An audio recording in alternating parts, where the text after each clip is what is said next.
चलिए, आज एक ऐसे रहस्य की परतों को खोलते हैं जिसने भारत की तकदीर ही बदल दी। ये कहानी है एक मौत की, जिसने इतिहास का रुख मोड़ दिया। क्या ये सिर्फ एक हादसा था, या फिर दुनिया की सबसे ताकतवर खुफिया एजेंसियों में से एक की सोची समझी साजिश? आइए, इसकी तह तक चलते हैं। बात है अक्टूबर 1965 की। ऑल इंडिया रेडियो पर भारत के सबसे बड़े nuclear scientist doctor Homi Jahangir Bhabha ने एक ऐसा ऐलान किया जिसने दुनिया भर की महाशक्तियों में खलबली मचा दी। उन्होंने कहा, अगर सरकार मुझे इजाजत दे तो मैं सिर्फ 18 महीनों में भारत के लिए एक परमाणु बम बना सकता हूं।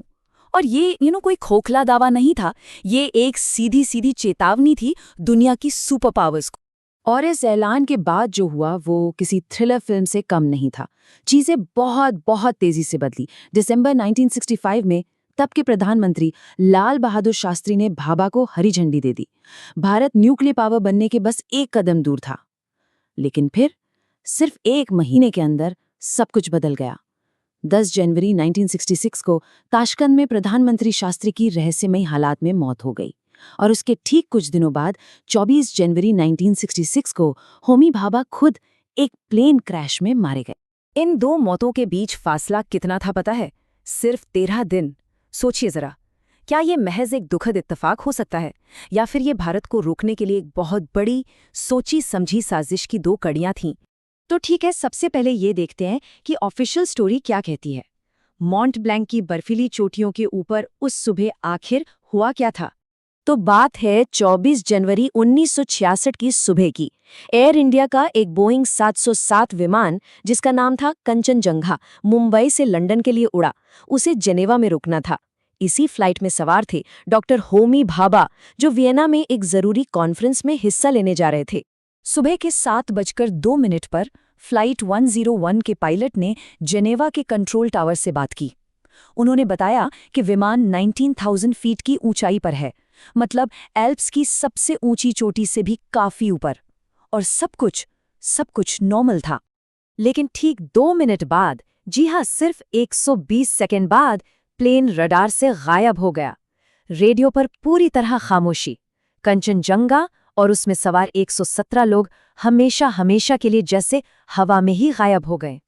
फ्रांसीसी सरकार ने जब जांच की तो उसके बाद जो नतीजा निकाला वो कह सकते हैं कि बहुतों के गले नहीं उतरा। ऑफिशियल वजह बताई गई पायलट की गलती। रिपोर्ट में कहा गया कि पायलट को शायद कंफ्यूजन हो गया था कि प्लेन कहाँ है, और इसी वजह से प्लेन पहाड़ से जा टकराया। लेकिन इस पूरी ऑफिशियल कहानी में एक बहुत बड़ी, बहुत जरूरी चीज गायब थी। मलबे वाली जगह से सबसे अहम सबूत। कहाँ था वो ब्लैक बॉक्स? वो डिवाइस जो आखिरी पलों का सच रिकॉर्ड करता है, वो कभी मिला ही नहीं। ये कैसे मुमकिन है? और बस यहीं से जो ऑफिशियल कहानी थी वो बिखरनी शुरू हो जाती है। चलिए देखते हैं कि बर्फ के नीचे ऐसे कौन से राज दबे थे जो एक बिल्कुल अलग ही कहानी सुना रहे थे। सरकार ने तो कई पाबंदियां लगा रखी थी, लेकिन फिलिप रियाल नाम के एक फ्रांसीसी जर्नलिस्ट ने ठान लिया था कि वो सच को बाहर निकाल कर रहेंगे। उन्होंने अपनी एक टीम बनाई और एल्प्स की उन खतरनाक पहाड़ियों पर चढ़ गए सच्चाई की तलाश में। और उन्हें जो मिला उसने तो सरकारी रिपोर्ट की धज्जियां उड़ा दी। मिसाल के तौर पर ऑफिशियल कहानी कहती है कि एयर इंडिया का प्लेन सिल्वर कलर का था, लेकिन रियाल को मलबे में पीले रंग के टुकड़े मिले। ये कैसे हो सकता है? रिपोर्ट में कहा गया कि विमान 1961 का बना था, पर एक मलबे के टुकड़े पर 1960 की तारीख मिली। और सबसे हैरान करने वाली बात, एक चश्मदीद गवाह था जिसने कहा कि उसने प्लेन को पहाड़ से टकराते हुए नहीं, बल्कि हवा में किसी दूसरी चीज से टकराते हुए देखा था।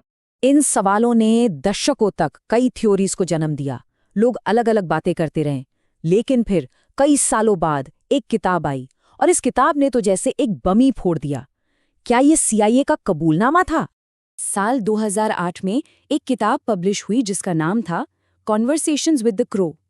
ये किताब असल में एक जर्नलिस्ट ग्रेगरी डगलस और CIA के एक बहुत बड़े रिटायर्ड ऑफिसर रॉबर्ट क्राउली के बीच हुई रिकॉर्डेड बातचीत थी। और इसी किताब में था वो कबूलनामा जिसने सारी दुनिया को हिलाकर रख दिया।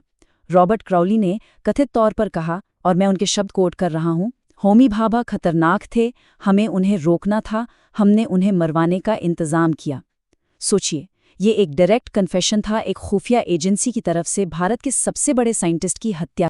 क्राउली के मुताबिक CIA का प्लान एकदम क्रिस्टल क्लियर था। स्टेप 1, भारत के न्यूक्लियर प्रोग्राम को एक बड़े खतरे की तरह देखो। स्टेप 2, फ्लाइट 101 के कार्गो मतलब सामान रखने वाली जगह में एक बम प्लांट कर दो। स्टेप 3, जैसे ही प्लेन एल्प्स के ऊपर से गुजरे बम को उड़ा दो। और बात यहीं खत्म नहीं हुई। क्राउली ने यह भी इशारा किया कि प्रधानमंत्री शास्त्री को भी उन्होंने ही रास्ते से हटाया।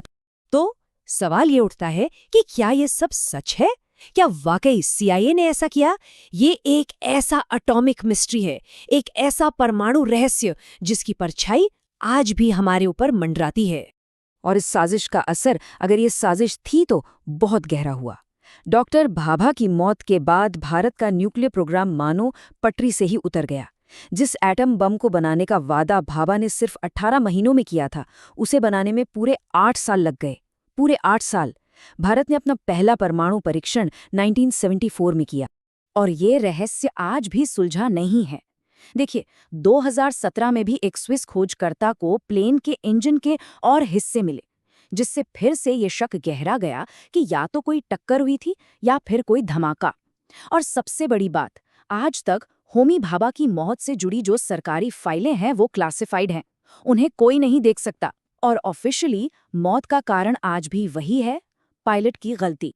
तो आखिर में हम उसी सवाल पर वापस आते हैं, क्या फ्लाइट 101 का क्रैश होना एक दर्दनाक हादसा था या फिर दुनिया की सबसे कामयाब पॉलिटिकल हत्याओं में से एक? इसका जवाब शायद हमेशा के लिए एल्प्स की बर्फीली चोटियों में ही दफन रहेगा।